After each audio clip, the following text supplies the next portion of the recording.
Everyone, कैसे हैं आप सब। आई होप आप सब बहुत अच्छे होंगे और आप सभी का मेरे स्टडी ब्लॉग में बहुत बहुत स्वागत है। आप सभी का मैं स्वागत करती हूं और कमेंट बॉक्स में लिखिएगा कि आपकी पढ़ाई कैसी चल रही है।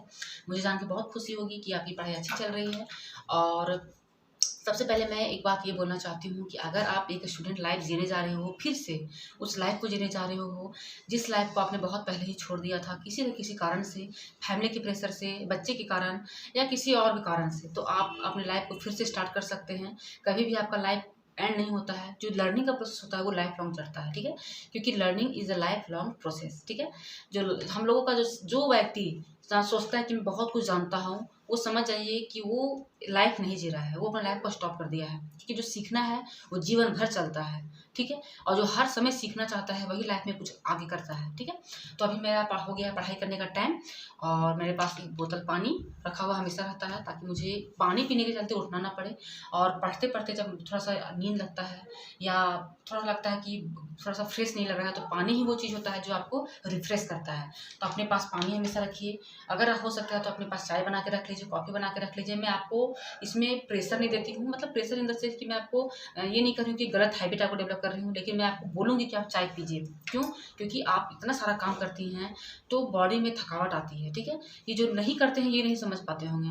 तो थकावट को दूर करने के लिए आपको सोना नहीं है, ठीक है। आपको उस चीज़ को हटाना है, किसी चीज़ का आदत डालना है। आपको थोड़ा सा चाय पीना है, कॉफ़ी पीना है, लेकिन आपको पीना है जिससे आपका माइंड रिफ्रेश रहेगा।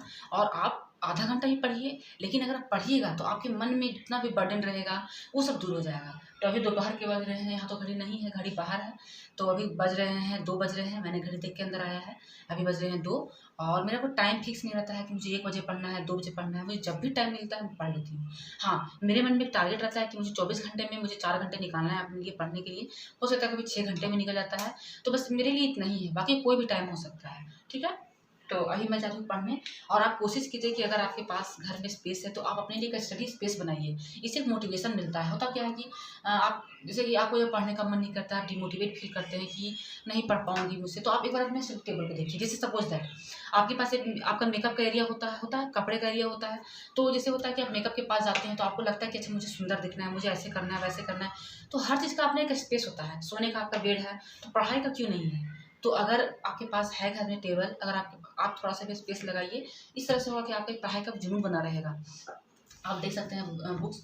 और मैं आपको जो वीडियो में बोलती हूँ कि आप किसी भी कभी भी एक एग्जाम के पीछे मत भागिएगा। आपके लाइफ में जितने एग्जाम आएंगे आपको देना है, क्योंकि सबका सिलेबस सेम होता है, सबका स्ट्रैटेजी सेम होता है, बस आपका जो पढ़ाई का तरीका होता है वो अलग होता है, ठीक है। तो ये मेरे पास झारखंड सीजीएल का बुक्स रखा हुआ है, मैं इसको भी साथ में रखती हूँ, थोड़ा बहुत देखते रहती हूँ। क्योंकि इसमें है कि बस आपको अपना स्टेट के बारे में जानना है और बाकी वही सब जीएस रहता है। और इधर मेरी यूपीएससी की बुक्स हैं। तो मैं क्या करती हूँ कि मैं सारे बुक्स एक जगह नहीं रखती हूँ, क्योंकि जो मैं पढ़ रही हूँ मैं उसी को रखती हूँ, ताकि ज़्यादा मुझे बर्डन फील ना हो। और जैसे बेबी है कि तू फाड़ वाड़ के देगी तो फेंक देगी, तो जितना ज़रूरी है उतना ही मैं रखती हूँ। तो अभी आपने ब्लॉग में देखा होगा कि मैं ज्योग्राफी पढ़ रही हूँ, देख सकते हैं ज्योग्राफी मेरे पास है। तो ज्योग्राफी पढ़ूंगी, उसके बाद क्या करूँगी, स्पेक्ट्रम मेरे पास है। स्पेक्ट्रम को मैंने उतना नहीं पढ़ा है अभी मैं थोड़ा बहुत ही पढ़ा है। तो और देखिए आप नितिन सिंघानिया को बुक को मैं दिखाती हूँ, देख सकते हैं इसको मैंने पूरा कंप्लीट कर दिया है विद नोट्स, देख सकते हैं।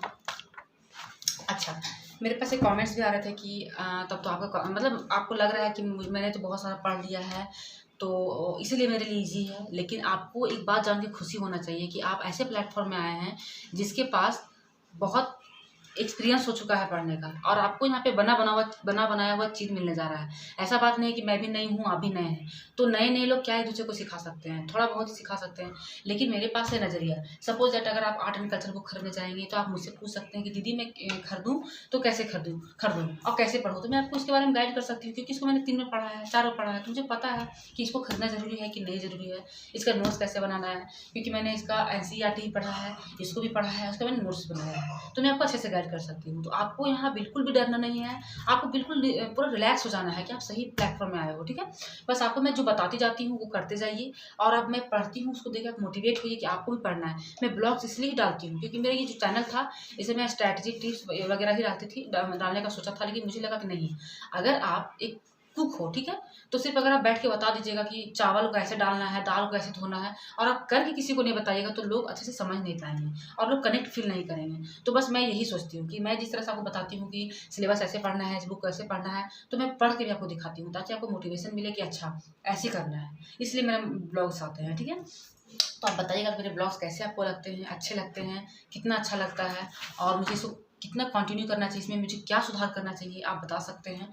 तो चलिए, बहुत बातें बहुत हो गई, अब बनाते हैं ब्लॉग।